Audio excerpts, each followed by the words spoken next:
ఆ, మిత్రులు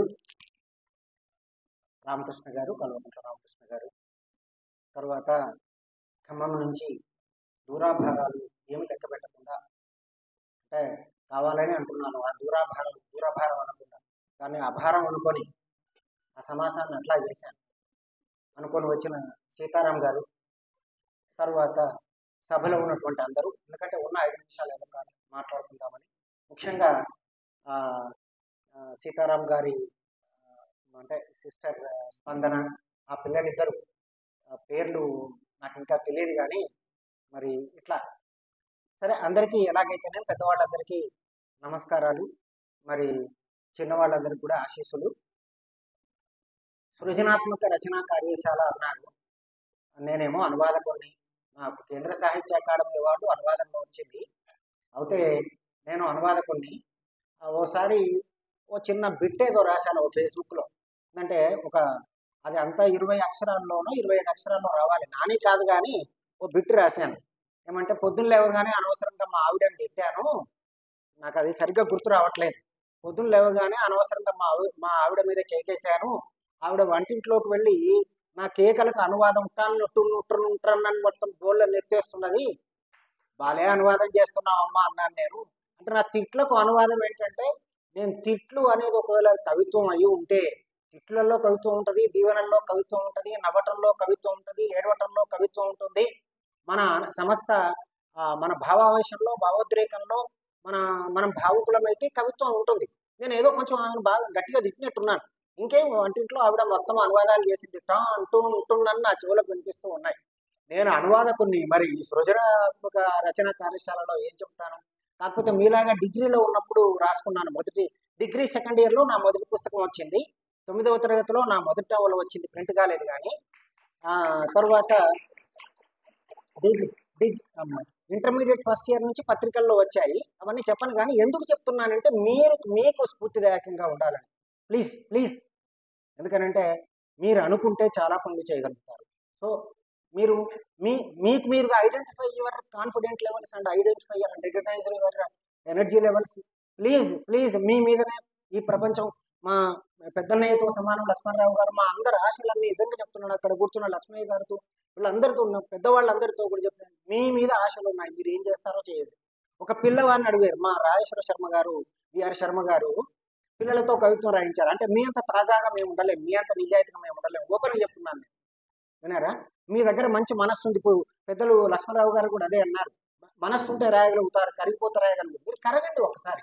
మా రాజేశ్వర శర్మ బాలాల మీద పిహెచ్డి చేశాడు కాబట్టి, ఒరే ఆకాశంలో రాత్రిపూట చుక్కలు కనిపిస్తున్నాయి కదా, ఆకాశంలో రాత్రిపూట చుక్కలు కనిపిస్తున్నాయి కదా, దాన్ని చూసి కవిత్వం రాయరు అంటే, అదేం కవిత్వం సార్ అంటే, పాపం వాళ్ళకి ఇంకా తెలియదు, చిన్నప్పుడు ఏం నేర్చుకున్నారు కదా అని అంటే, వాళ్ళ నానమ్మలు అందరూ కూడా చెప్పింది ఏంటంటే, మీద దేవతలు ఉంటారు, కిందంతా మనుషులు ఉంటారు, పాతాళంలో ఇంకేదో కోడి కూస్తుంది, ఇట్లేదో బావి తవ్వుకుంటా పోతే ఇట్లా విన్నాడు ఆ పిల్లవాడు.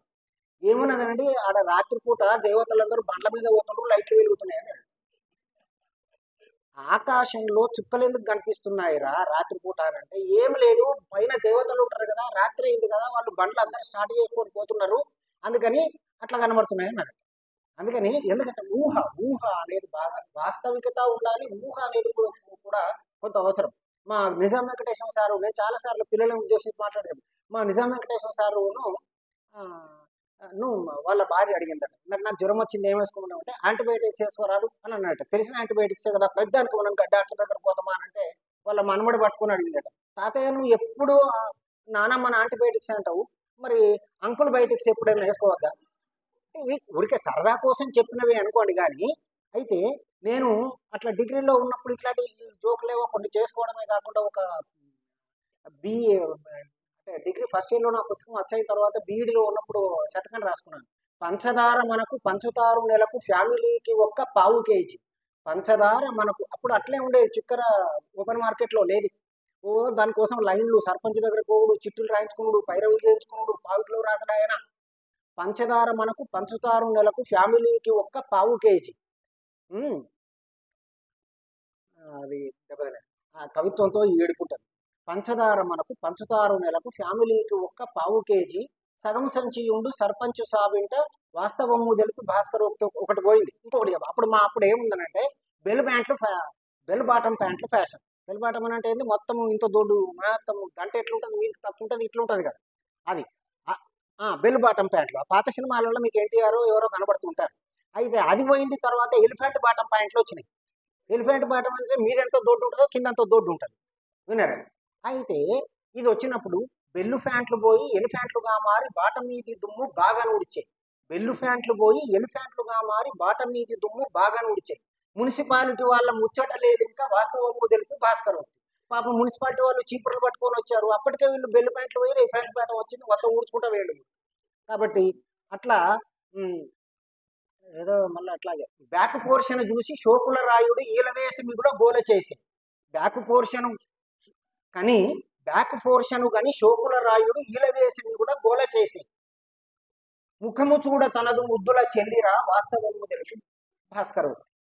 విన్నారు? అంటే అట్లా ఏవో పిల్లకాయలాగా ఉన్నప్పుడు రాసుకున్నాం. ఆ పిల్లకాయల మనస్తత్వం మీకు ఉన్నది కాబట్టి, అంటే మీకు తలకాయ ఉంది. కానీ ఇప్పుడు సమస్య ఎక్కడ వచ్చిందంటే చేత చిన్ని సెల్లు చేత వెన్న ముద్ద పోయింది. ఇప్పుడు మాట్లాడేది నేను వచ్చేస్తున్నా సార్. ఎందుకనంటే ఇప్పుడు సమస్య ఎక్కడ వచ్చిందంటే ఎల్లలోకములు ఒక్క సెల్లయి మతభేదములు అన్ని ఇల్లయి ఎల్లలోకములు ఒక్క సెల్లయిపోయినాయి.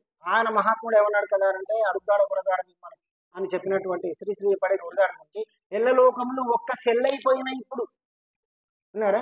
ఎల్లలోకములు ఒక్క పోవాలి వర్ణభేదములెల్లా కళ్ళైపోవాలి. ఆయన మొత్తం వసుదైక కుటుంబం ఏర్పడాలన్నారు. ఇప్పుడు వసుదైక కుటుంబం ఏర్పడింది కానీ ఈ సెల్లులో ఏర్పడింది. వద్దు, దీన్ని బాగా జాగ్రత్త పెట్టండి. నేను చూడదలుచుకోకపోతే 2 నెలల దాకా పేపర్ చూడను సార్. మళ్ళీ మీరు మాకు చెప్పేది వచ్చి మీరే చెప్తున్నారు సార్ అంటారేమో. నా బాధ ఎందుకు చెప్తున్నానంటే మీరు మమ్మల్ని మెచ్చుకోవాలని చెప్తున్నాను నేను. బికాజ్ నేను స్టూడెంట్ దశలో ఉన్నప్పుడు రాసుకున్నా కాబట్టి 4 నవలలు intermediate first year, second year, third year, అంటే ఫెయిల్ అయినాను అనుకోకుండా degree first year, degree second year, ఇట్లా 4 నవలలు రాసుకున్నాను. అది మీ వల్ల అవుతుంది, మీరు కొంచెం ప్లీజ్ అని చెప్తున్నాను నేను. కనుక కొద్దిగా సీరియస్గా మీరు ఆలోచించండి. ఎందుకంటే మీ ఇప్పుడు భవిష్యత్తు బాగలేకపోతే మాలాంటి వాళ్ళకి బాగా దుఃఖం ఉంటుంది. 70-80 దశకాల్లోకి 60 దశకాల్లోకి వచ్చినటువంటి వాళ్ళకు మా తర్వాత ఫాలోయర్స్ లేకపోతే బాగా దుఃఖం ఉంటుంది. ఈ సాహిత్యం అనే బాగా ఆగిపోవద్దు, ముందుకు సాగిపోవాలి. కాబట్టి అట్లా మీరు చెయ్యండి. చాలా పనులు చేయగలుగుతారు, తెలివితేటలు ఉన్నాయి. దీన్ని మీరు కంట్రోల్లో పెట్టుకోండి, దీని కంట్రోల్లో కాదు. ఇప్పుడు మా వేణుశ్రైనా కూడా దీన్ని కంట్రోల్లో పెట్టుకోండి అన్నారు. కనుక మంచి స్టాఫ్ ఉన్నది మీకు, ప్రిన్సిపల్ గారితో సహా తెలుగు డిపార్ట్మెంట్లో. మీరు రాయండి. అట్లా ముందు ఎవరికైనా సహజంగా తప్పులు పోతాయి, మీరు రాయండి. అట్లా మరి వృద్ధులకి రండి. నాకే అవకాశం ఇచ్చినందుకు రామకృష్ణ గారికి, తర్వాత తెలుగు విభాగానికి, మీ అందరికి కూడా నేను కృతజ్ఞతలు చేస్తూ